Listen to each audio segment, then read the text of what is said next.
దాంట్లో భాగంగా సినిమాల్లోకి వచ్చా. సినిమాల్లో ఇప్పుడు మీరు చూసిన పాటలు కానీ ఇవన్నీ కానీ నా లోపల దహించుకుపోతుంది. నా నా వేదనది. పుస్తకాల్లో, చరిత్ర పుస్తకాల్లో మనకి నీతులు అన్ని చెప్తారు. ఒక్కొక్క నాయకుడు ఎంత గొప్ప చెప్తాడు, చట్టాలు ఎంత గొప్ప చెప్తాడు. ఒకటి పాటించేవాడు నాకు కనిపించను. ఒకసారి ప్రతిదానికి నేను ఒక చిన్నపాటి పెన్షన్ కావాలన్నా నేను చెప్పి లంచం ఇవ్వాలి. సగటు మనిషికి ఉండే కోపాలు అన్నీ పెట్టుకుని సినిమాల్లో చూపిస్తే నా లోపల తృష్ణ తీరుద్దు అనుకున్నాను. సినిమాలు హిట్లు అవుతున్నాయి కానీ నేను అనుకుంటున్నా నాకు లోపల శాంతి రాల. నాకు కానీ నేనేం చేశానంటే ఒక 3-4 సినిమాలు చేసి నేను మా అన్నయ్యకి ఒకటే చెప్పదలుచుకున్నాను. ఆ రోజున నేను బద్దకొస్తుండే కాదు. ఖుషి తర్వాత ఇంకో 3-4 సినిమాలు చేసి 5 సినిమాలు చేసి సినిమాల నుంచి వెళ్ళిపోయి ఏదైనా ఒక ఆశ్రమంలో బతుకుదాం నా కోరిక. అంతమించి వేరే కోరిక లేదు. భగవంతుడు తప్ప అన్ని ఇచ్చాడు నాకు. నేను కోరుకుంది ఇవ్వదు. నాకు అలాంటి సమయంలో 2006లో అంటే నేను కంసుడు అష్టమ గర్భంలో కృష్ణుడు పుడతాడు, వాడి వల్ల నీకు ప్రాణగండం ఉంటుంది అని చెప్పి పుట్టిన ప్రతి బిడ్డను చంపేస్తారు. ప్రీఎంప్టివ్ స్ట్రైక్ చేస్తాడు. అట్లాగా ఒక కుటుంబంలోంచి ఒక వ్యక్తి రాజకీయాల్లోకి వస్తే మాకు ఇబ్బందులు ఉంటాయి, మాకు పుట్టగతులు ఉన్నవేమో అన్న ఒక భయంతో 2006లో నాకే తెలియజేశాను, ఒకవేళ మీ అన్నయ్య గారు పాలిటిక్స్కి వస్తే మీ కుటుంబాన్ని ఇలా దాడులు చేస్తారు, మీ ఇంట్లో బిడ్డల్ని ఇలా ఇబ్బంది పెడతారు. నాకు తీసుకొచ్చారు.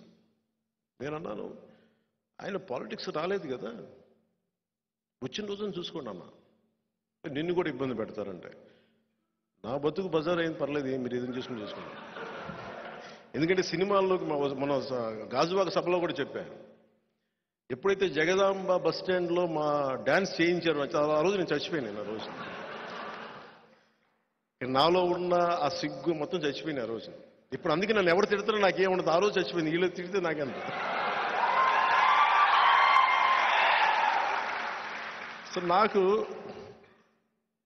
అంటే నిజంగా 2006లో అలా చెప్పి వాళ్ళందరూ కూడా ఇప్పుడు పదవుల్లో ఉన్నారు. వాళ్ళందరూ ఆ మెసేజ్ తీసుకొచ్చిన నిజంగా చేస్తారా అనుకున్నా. రోజు నుంచి 2008 సమయంలో సంఘటనలు జరిగిపోయింది. నేను అందరికీ మొత్తుకుంటూ వచ్చాను, ఎదర్ పాలిటిక్స్ చేద్దాం లేదా వద్దు. బట్ కానీ మనుషులు ఇంత క్రూరంగా ఉంటారా? అధికారంలో ఉన్నవాళ్ళు, ఆ రోజు అధికారంలో ఉన్నవాళ్ళు చేసిన దెబ్బ